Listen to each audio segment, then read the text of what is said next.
Hello everyone, आप सभी का बहुत बहुत स्वागत है हमारी इस यूट्यूब चैनल में। और आज की इस लेक्चर में हम सभी डिस्कस करेंगे प्लाज्मा मेम्ब्रेन टॉपिक को। और ये प्लाज्मा मेम्ब्रेन आपका सेल स्ट्रक्चर का एक टॉपिक है। ठीक, हम लोग स्टडी कर रहे हैं यूनिट 1 और यूनिट 1 में हम सभी अब तक 3 लेक्चर कवर कर चुके हैं। ये 4th लेक्चर है आपका।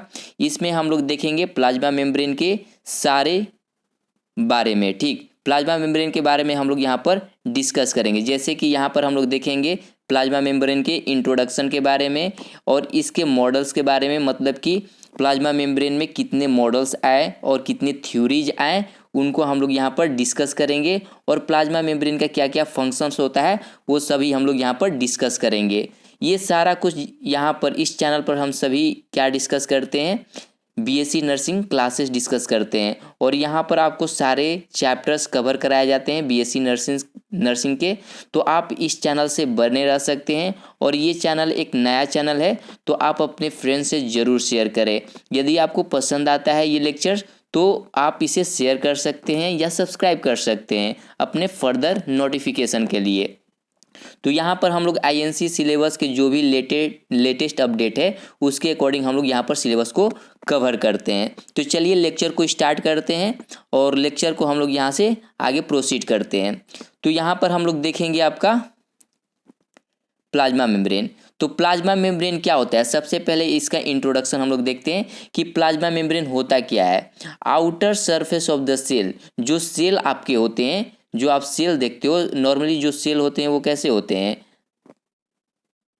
आप देखे होंगे कि जो एनिमल सेल या प्लांट सेल होता है वो इस शेप में होता है, बीच में न्यूक्लियस होता है और जो ये बाहर का आउटर लेयर दिख रहा है, आउटर लेयर, इसी को हम लोग क्या बोलते हैं, प्लाज्मा मेम्ब्रेन बोलते हैं। क्लियर। और प्लाज्मा मेम्ब्रेन का मेन काम होता है, ये प्रोटेक्शन का काम करता है। तो हालांकि हम लोग आगे इसके बारे में सब कुछ स्टडी करेंगे। तो देखिए, outer surface of the cell, cell का जो आउटर सरफेस होता है उसको हम लोग प्लाज्मा मेम्ब्रेन बोलते हैं।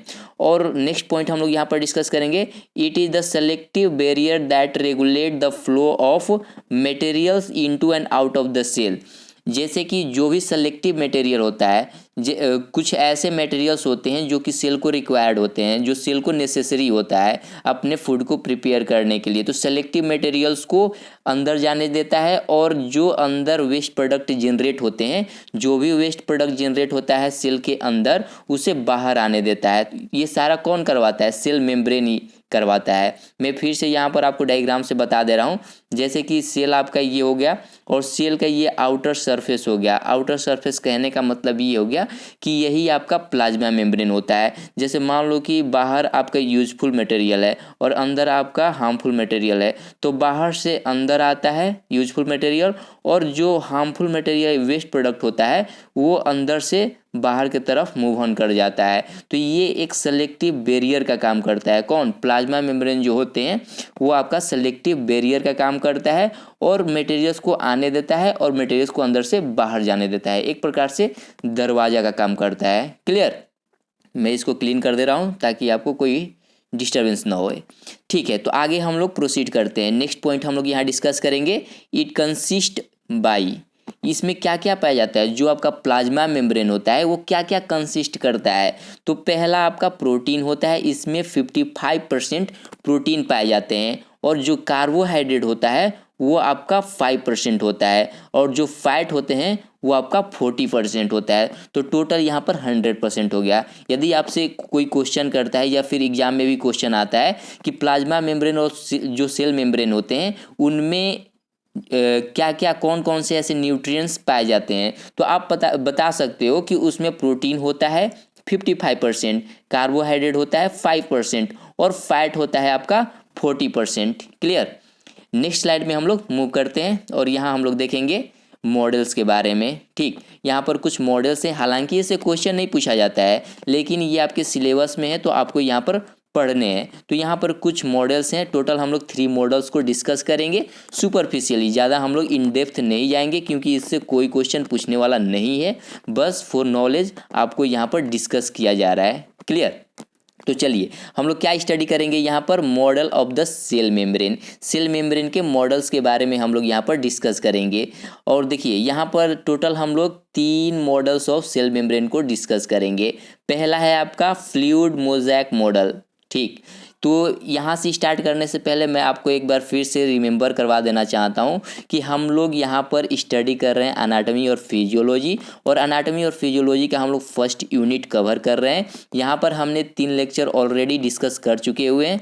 यदि आपने वो लेक्चर को नहीं देखे हो तो आप उस लेक्चर को ज़रूर देखना है। हम लोग यहाँ पर सीक्वेंस वे में कवर कर रहे हैं, और सीक्वेंस वे में यदि आप इसका नोट्स भी बनाना चाहते हो तो आप नोट्स प्रिपेयर कर सकते हो। काफ़ी अच्छे नोट्स प्रिपेयर होंगे। ठीक, और इससे ज़्यादा कुछ नहीं पूछा जाता है। जो भी आप बीएससी नर्सिंग का प्रिपरेशन कर रहे हो या बीएससी नर्सिंग का यूनिवर्सिटी एग्ज़ाम यदि आपको देना हो तो आप इतना भी यदि स्टडी कर लेते हो तो इससे कुछ भी ज़्यादा नहीं आएगा। ठीक, और यहाँ से आपका फर्दर गवर्नमेंट जॉब के लिए यदि फ्यूचर में गवर्नमेंट जॉब के लिए भी अप्लाई करना चाहते हो तो आप प्रिपेयर कर सकते हो। ठीक है, तो चलिए हम लोग आगे मॉडल्स को कंटिन्यू करते हैं और आप अपना कंटिन्यूटी मेंटेन रखिएगा।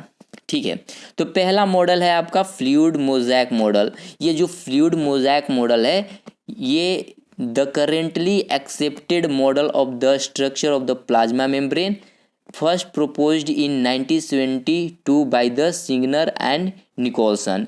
यहाँ पर ये बताया जा रहा है कि जो फ्लूइड मोज़ेक मॉडल है वो सबसे पहले प्रपोज्ड किया गया था सिग्नर और निकोलसन के द्वारा। कब किया गया था? 1972 में किया गया था। ठीक, और ये काफ़ी एक्सेप्टेड मॉडल है। ठीक, इसे ही ज़्यादा एक्सेप्ट किया जाता है फर्दर स्टडी करने के लिए। प्लाज्मा मेम्ब्रेन को जब हम लोग स्टडी करते हैं, क्योंकि हालांकि हम लोग प्रीवियसली अभी डिस्कस किए कि ये नॉर्मली प्रोटीन, कार्बोहाइड्रेट और फैट से मिलकर बना हुआ होता है, तो इनके स्ट्रक्चर को हम लोग जब माइक्रोस्कोप के नीचे रख कर देखते हैं तो हमें बहुत कुछ देखने को मिलता है। उसके अंदर कैसे प्रोटीन अरेंज रहते हैं, कैसे कार्बोहाइड्रेट अरेंज रहता है, उसमें हमें देखने को मिलता है। तो उसी को यहाँ पर थ्योरी के थ्रू, मॉडल के थ्रू यहाँ पर डिस्कस किया गया हुआ है। ठीक, but according to fluid mosaic model cell membrane have 2 layer. जो फ्लूइड मोज़ेक मॉडल होता है, जो यहाँ पर हम लोग जो फ्लूइड मोज़ेक मॉडल स्टडी कर रहे हैं, यहाँ पर आपको 2 सेल मेम्ब्रेन देखने को मिलेगा। सेल मेम्ब्रेन के 2 लेयर आपको देखने को मिलेंगे।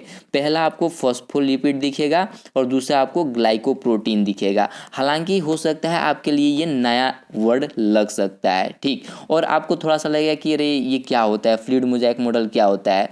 तो मैं फिर से आपको एक बार रिमेंबर करवा दे रहा हूँ कि जो फ्लूइड मोज़ेक मॉडल होता है ये नॉर्मली सेल मेम्ब्रेन, जो प्लाज्मा मेम्ब्रेन होता है, उसके इन डेप्थ स्टडी जब किया गया साइंटिस्ट के द्वारा, तो वहाँ पर जब ये देखा गया कि जो सेल मेम्ब्रेन होता है ये आपका प्रोटीन, कार्बोहाइड्रेट, फैट से मिलकर बना हुआ होता है, तो उनके स्ट्रक्चर को स्टडी करने के लिए कुछ मॉडल दिए गए डिफरेंट साइंटिस्ट के द्वारा। तो वही मॉडल्स को हम लोग यहाँ पर डिस्कस कर रहे हैं। ठीक, तो जो यहाँ पर फ्लूइड मोज़ेक मॉडल होता है इसके 2 लेयर होते हैं, 2 सेल के लेयर्स पाए जाते हैं। पहला आपका होता है फॉस्फोलिपिड और दूसरा आपका क्या होता है, ग्लाइकोप्रोटीन होता है। यदि आप फॉस्फोलिपिड को ब्रेक करोगे तो आपको फॉस्फोरस मिलेगा और लिपिड मिलेगा। क्लियर?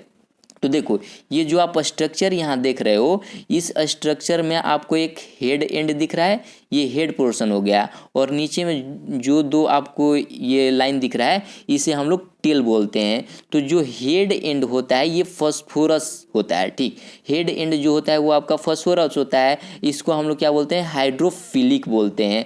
और जो टेल होता है ये लिपिड होते हैं। ठीक, जो आपके फ्लूइड मोज़ेक मॉडल में जब साइंटिस्ट स्टडी किए तो उन्होंने 2 लेयर को यहाँ पर डिस्कस किया। पहला आपका फॉस्फोलिपिड, दूसरा आपका ग्लाइकोप्रोटीन। फॉस्फोलिपिड में हम लोग ये स्टडी कर रहे हैं जो हेड एंड होता है वो फॉस्फोरस होता है जो कि हाइड्रोफिलिक होता है, और जो टेल एंड होता है वो क्या होता है, हाइड्रोफोबिक होता है। क्लियर? ये बस आपके नॉलेज के लिए है, आपको थोड़ा सा रिमेंबर रखना है। ओके, ज़्यादा इन डेप्थ नहीं जाना है। यदि आपको इसमें डाउट आए, यदि आपको कुछ नहीं समझ में आए तो आप कमेंट में पूछ सकते हो या फिर आप डायरेक्ट मुझे इंस्टाग्राम पे मैसेज कर सकते हो। ओके, मैं ज़रूर आपको वहाँ पर रिप्लाई दूंगा। सेकंड, जो फ्लूइड मोज़ेक मॉडल है ये आपका ग्लाइकोप्रोटीन से मिलकर बना हुआ होता है। ग्लाइकोप्रोटीन का मतलब होता है ग्लूकोज प्लस प्रोटीन। ये ग्लूकोज और प्रोटीन से मिलकर बना हुआ होता है, जिसका काम होता है provide passage to the H2O from in to out and out to in. ये क्या करता है, ग्लाइकोप्रोटीन का मेन काम ये होता है कि जो H2O होता है, जो वाटर होता है, वाटर को अंदर की तरफ, सेल के अंदर की तरफ ले जाना और सेल से वाटर को बाहर आउट करवाने का यही काम करवाता है, ग्लाइकोप्रोटीन ही काम करवाता है। ठीक, तो नाउ अ डे जो आप लास्ट पॉइंट देख रहे हो, now a day cell study done by fluid mosaic model. आज के दौर में, आज जो भी हम लोग स्टडी करते हैं तो फ्लूइड मोज़ेक मॉडल के थ्रू ही हम लोग सेल स्ट्रक्चर को स्टडी करते हैं। आई होप कि यहाँ तक आपको क्लियर होगा। हम लोग नेक्स्ट स्लाइड में आगे चलते हैं।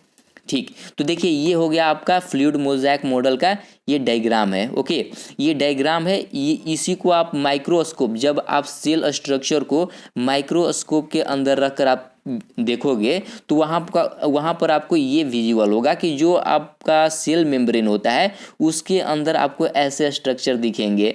यहाँ पर देखो, यहाँ कार्बोहाइड्रेट का चेन आपको ऐसा दिखेगा। ठीक, ग्लाइकोलिपिड ऐसा आपको दिखेगा, ग्लाइकोप्रोटीन दिखेगा आपको, प्रोटीन मॉलिक्यूल्स आपको दिखेंगे। ठीक, और फिर इंटरनल कुछ सरफेस मेम्ब्रेन दिखेंगे। तो ये सारा कुछ आपको उस डायग्राम में दिखेगा और इन्हीं के स्टडी को हम लोग बोले हैं फ्लूइड मोज़ेक मॉडल बोला जाता है। क्लियर। और यहीं से क्या होता है कि कोई भी मटेरियल अंदर के तरफ आता है, सेल के अंदर के तरफ आता है तो इसी से पास होकर अंदर के तरफ जाता है और इसी से पास होकर कोई भी मटेरियल बाहर की तरफ जाता है। ठीक, चलिए हम लोग आगे चलते हैं। और नेक्स्ट ये आपका एक थ्योरी है सैंडविच थ्योरी। ठीक, ये भी फर्दर स्टडी किया गया आगे, जब बहुत सारे डिस्कवरी, बहुत सारे रिसर्च चल रहा था उस समय, तो ये भी पाया गया कि सैंडविच थ्योरी भी उस समय लाया गया, उस समय के साइंटिस्ट के दौर पर। ठीक, दौरान। तो हालांकि इसे उतना एक्सेप्ट नहीं किया जाता है, लेकिन फिर भी हम लोग थोड़ा बहुत इसे स्टडी कर लेते हैं। तो देखो, जो सैंडविच थ्योरी है इसे किसने दिया था, द डेवसन डैनियली मॉडल। इसे डेवसन और डैनियली मॉडल भी बोला जाता है। और ये सबसे पहले कब प्रपोज किया गया था, 1935 में किया गया था। और किसके द्वारा किया गया था, ह्यू डेवसन के द्वारा किया गया था। ये उनका पूरा नाम है और जेम्स डैनियली के थ्रू ये किया गया था। हालांकि नाम बड़े बड़े हैं, इनसे कोई क्वेश्चन नहीं पूछा जाता है, मैं फिर बार बार ये आपको बता रहा हूँ, लेकिन फॉर नॉलेज ये आपके सिलेबस में है तो आपको पढ़ना पड़ेगा। हालांकि मान लो कि कभी ऐसा भी हो सकता है कि इससे वन वर्ड, आजकल MCQ भी क्वेश्चन बनते हैं तो MCQ क्वेश्चन आपको यहाँ से पूछ सकता है। ठीक, क्योंकि प्रीवियस ईयर ऐसे ही साइकोलॉजी में क्या हुआ कि स्टूडेंट काफ़ी नहीं पढ़े हुए थे। ठीक, काफ़ी इंटरनल नहीं स्टडी किए हुए थे और MCQ पूछ दिया था, नेम से और नंबर से क्वेश्चन पूछ दिए थे। ठीक, तो आपको थोड़ा बहुत फोकस करना पड़ेगा। तो सैंडविच थ्योरी में हम लोग क्या देखते हैं, यहाँ पर हाइड्रोफिलिक जोन होता है, हाइड्रोफोबिक जोन होता है। बीच में जितना भी आपको ये पोर्शन दिख रहा है इसे हम लोग हाइड्रोफोबिक जोन बोलते हैं। और जो प्रोटीन के लेयर होते हैं ऊपर नीचे, इसे हम लोग क्या बोलते हैं, हाइड्रोफिलिक जोन बोलते हैं। क्लियर। तो ये सैंडविच, जैसे आप सैंडविच खाते हो तो सैंडविच में क्या होता है कि ऊपर आपको एक लेयर दिखेगा, नीचे आपको एक लेयर दिखेगा और बीच में आपको क्या दिखता है, कुछ चोखे टाइप का या फिर कुछ आलू के बना हुआ कुछ वो सब दिखता है या फिर वेजिटेबल्स दिखते हैं। तो वैसे ही क्या होता है कि इसके बीच में क्या होता है कि हाइड्रोफोबिक होते हैं। टेल एंड क्या होता है कि टेल होता है एक और एक एंड पोर्शन होता है, फिर वैसे he tell portion end portion ऐसे आपको देखने को मिलेगा। और ये जो आपको ये पोर्शन दिख रहा है पूरा, ये क्या है, सेल मेम्ब्रेन है, प्लाज्मा मेम्ब्रेन है। ठीक, और प्लाज्मा मेम्ब्रेन को जब साइंटिस्ट या बायोलॉजिस्ट उस समय के थे उसे जूम कर देखें तो उन्हें ऐसा स्ट्रक्चर दिख रहा था और इसी स्ट्रक्चर को डिफरेंट साइंटिस्ट स्टडी किए और अपने नाम पर उसका नाम रख दिए। ठीक, तो उन्होंने सैंडविच थ्योरी दिया, इसमें कुछ अंतर नहीं है, बस अंतर ये है कि इनके लेयर्स में अरेंजमेंट डिफरेंट वे में उन्होंने बताया था। जैसे कि प्रोटीन उन्होंने बोला कि ऊपर की तरफ होता है और एक नीचे की तरफ में प्रोटीन का लेयर होता है, जिसे हम लोग बोलते हैं हाइड्रोफिलिक जोन, और जो बीच में पाया जाता है इसे हम लोग क्या बोलते हैं, हाइड्रोफोबिक जोन बोलते हैं। आई थिंक यहाँ तक आपको क्लियर होगा। हम लोग नेक्स्ट स्लाइड में मूव करते हैं। अब देखो यूनिट मेम्ब्रेन मॉडल, लास्ट में ये थर्ड मॉडल है आपका, यूनिट मेम्ब्रेन मॉडल है, ये जो कि आपको ये भी थोड़ा बहुत आप इसके बारे में भी जान लो, ताकि आपको रिमेंबर रहेगा कि हाँ मैंने कहीं ये पढ़ा है, ठीक, ताकि मान लो कि क्वेश्चन कभी आ भी गया यूनिट मेम्ब्रेन मॉडल से तो आप लिख सको, उस समय आपको कन्फ्यूजन ना आए। तो देखो यूनिट मेम्ब्रेन मॉडल जो होता है ये सबसे पहले कौन प्रपोज किया था इसे, रॉबर्टसन ने किया था। रॉबर्टसन ने यूनिट मेम्ब्रेन मॉडल को प्रपोज्ड किया था, और कब किया था, 1995 में किया था। Clear. This model state that plasma membranes are made up of 3 layer. इस मॉडल में ये पाया गया कि उस समय के बायोलॉजिस्ट का कहना था कि जो प्लाज्मा मेम्ब्रेन होता है वो 3 लेयर से मिलकर बना हुआ होता है। अब तक हम लोग जो स्टडी कर रहे थे तो बायोलॉजिस्ट का कहना था कि जो प्लाज्मा मेम्ब्रेन होता है वो 2 लेयर से मिलकर बना हुआ रहता है, लेकिन इस मॉडल को भी एक्सेप्ट नहीं किया गया। ठीक, इस मॉडल को भी एक्सेप्ट नहीं किया गया, इस मॉडल को भी एक्सेप्ट नहीं किया गया। सिर्फ और सिर्फ किस मॉडल को एक्सेप्ट किया गया, फ्लूइड मोज़ेक मॉडल को एक्सेप्ट किया गया, और इसी के थ्रू आज हम लोग स्टडी करते हैं। क्लियर। आई थिंक आपको क्लियर हो रहा होगा। बस आपको जैसे कि आप 9th और 10th में पढ़े होगे, 9th-10th में पढ़े होगे कि बहुत सारे ऐसे साइंटिस्ट आए, बहुत सारे थ्योरी दिए। जब आप एटॉमिक स्ट्रक्चर के बारे में स्टडी किए होगे तो बहुत सारे साइंटिस्ट आते गए, आपको बहुत सारे थ्योरी दिए, लेकिन वो एक्सेप्ट नहीं हुआ। लास्ट में जाकर डिफरेंट ऐसे साइंटिस्ट आ गए जो कि सबको मिलाकर एक नया यूनिक अपना मॉडल दे दिया, तो उसको एक्सेप्ट कर लिया गया। तो वैसे ही यहाँ पर भी क्या हुआ कि बहुत सारे ऐसे साइंटिस्ट आए कि अपना अपना मॉडल यहाँ पर देते गए, लेकिन उसे एक्सेप्ट नहीं किया गया। लास्ट में किसको एक्सेप्ट किया गया, सिर्फ एक मॉडल को एक्सेप्ट किया गया, और उस मॉडल का क्या नाम है, फ्लूइड मोज़ेक मॉडल। और उसी के थ्रू आज हम लोग फर्दर स्टडी को कंटिन्यू करते हैं, प्लाज्मा मेम्ब्रेन को कंटिन्यू करते हैं। यदि आप नोट्स बनाना चाहो तो ये बहुत ही बेहतरीन नोट्स है, आप यहाँ से बना सकते हो।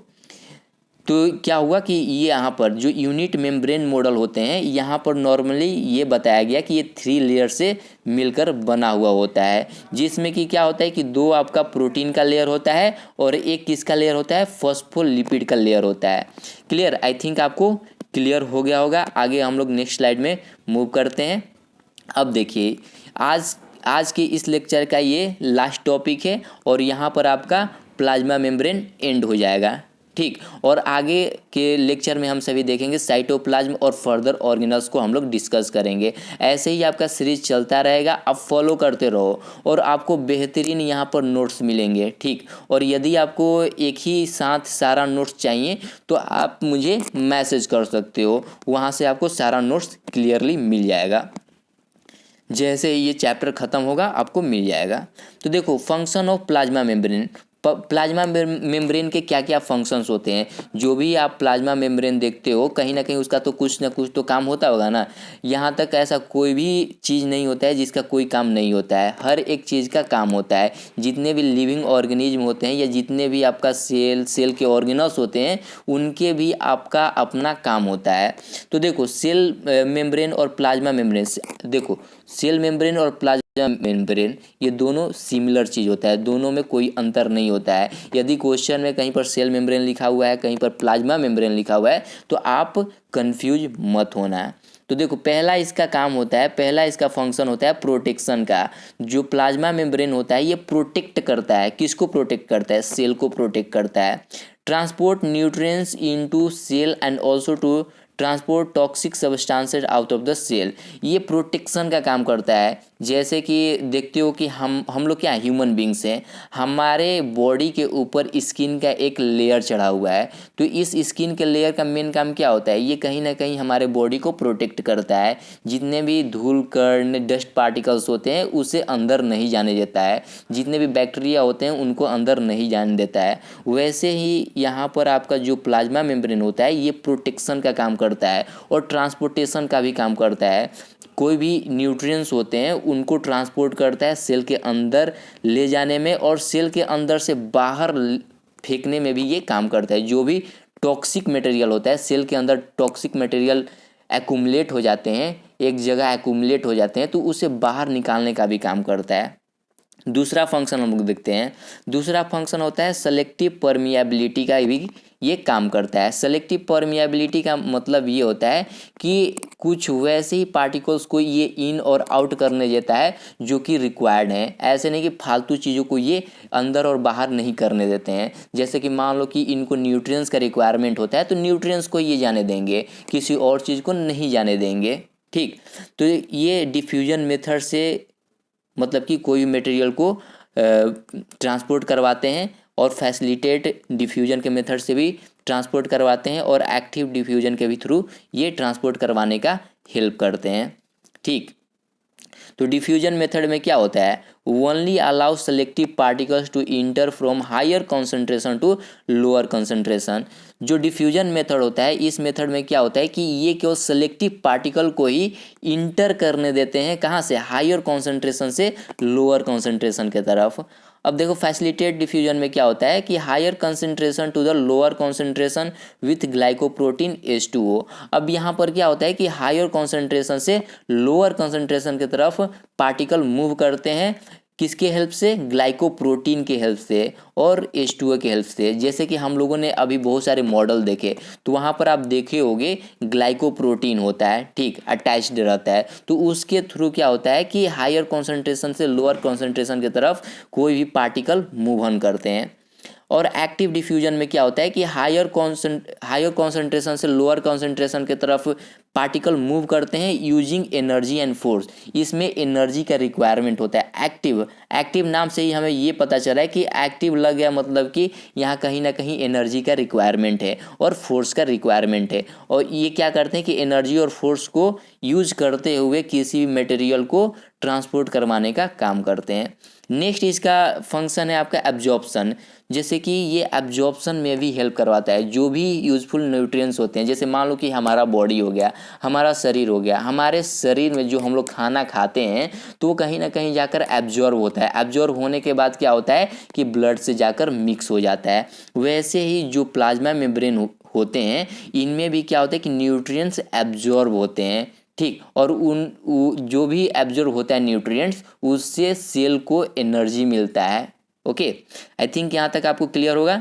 नेक्स्ट हम लोग चलते हैं, और देखो यहाँ पर प्लाज्मा मेम्ब्रेन का ये भी काम होता है कि ये एक्सक्रीशन में भी हेल्प करवाता है, वेस्ट प्रोडक्ट को बाहर निकालने में भी हेल्प करवाता है। Out the waste product, waste जितने भी हमारे बॉडी में वेस्ट प्रोडक्ट जनरेट होता है उसे बाहर निकालने का भी ये काम करता है। क्लियर, और सीक्रेशन में भी ये हेल्प करवाता है। इंजाइम्स और हार्मोन्स का सीक्रेशन ये करवाता है। कौन, हमारा प्लाज्मा मेम्ब्रेन, या फिर आप बोल सकते हो हमारा मेम्ब्रेन लेयर, सेल मेम्ब्रेन बोल सकते हो। प्रोवाइड शेप द सेल, और सेल का ये शेप भी प्रोवाइड करता है। ओके, तो आई थिंक यहाँ तक आपको क्लियर होगा। और ये सेल चैप्टर का सेकेंड लेक्चर है। इससे पहले मैंने इसका इंट्रोडक्टरी फेज आपको पढ़ा चुका है, आप वहाँ से देख सकते हो। यदि आपको ये लेक्चर समझ में आ रहा हो तो आप अपने दोस्तों से ज़रूर शेयर करें। यहाँ तक आई थिंक आपको क्लियर होगा। और नेक्स्ट टॉपिक, नेक्स्ट जो भी लेक्चर होगा आपका, उसमें हम लोग फर्दर ऑर्गेनल्स को कवर करेंगे। ओके, ठीक है, तब तक के लिए शुक्रिया, धन्यवाद।